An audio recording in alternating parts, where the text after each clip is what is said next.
Bali ngayong araw nga ay naglaba ako ng damit ni Liam. Adiman ah. Hi mga mami, samahan niyo ako sa panibagong araw namin. Bali ngayong araw nga ay maglalaba nga ako ng damit ni Liam. Yes po, maglalaba nga ulit po ako ng mga damit ni Liam. Gawa nga ako na napakadami na agad. Bali sa paglalaba ko nga ng damit ni Liam ay binubukod ko yung mga dikulay at mga diputi. Ha?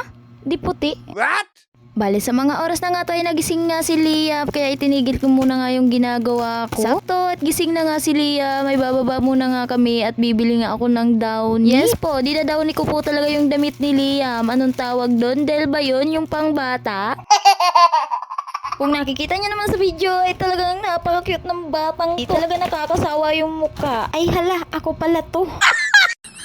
Hayaan nyo na, cute din naman ako. What? Bali sa mga oras na nga tayo nakabalik na nga ako at si Liam ay nandun nga muna kay mama, pinahawak ko muna nga. At kung nakikita nyo naman ay mga puti na nga yung nilalabhan ko dyan. Yes po mga mamshi, kusot lang ho ako. Yan at nagkabulol-bulol na nga tayo. Sa mga oras na nga yan ay nagbabanlaw na nga ako. Habang nagbabanlaw ako ay magkukwento nga ako sa inyo mga mamshi. Bata-bata pa nga ako ay talagang kinaiinisan ko yung gawaing bahay, lalo na nga yung paglalaba. Minsan nga ay tinatakasan ko pa nga yun. Pero matik, pagbalik ay may kurot nga sa singit o kaya palo. Yes ho, bata pa nga lang ho kami ay naglalaba na po talaga kami. Siguro nga po ay nagsimula akong maglaba ng damit ko ay mga grade 2. Pero thankful nga po ako, gawa nga ho sa murang edad ay natuto na nga ho talaga akong maglaba. Sa sobrang bilis nga ng panahon ay yung mga tinatakasan ko nga gawain noon ay ginagawa ko na ng kusa ngayon. Aba, salamat. Tama na muna nga yung mga kwentuhan natin mga mamush. Bali sa mga oras na to ay sinasapay ko na nga lang yung mga damit ni Liam. Kung nakikita nyo naman ay napakakunti nga nung mga nilabhan ko ngayon, pero napakadami ho talaga niya. Hanggang dito na nga lang muna nga tayong mga mamshi. Paano ba yan? Salamat sa panonood.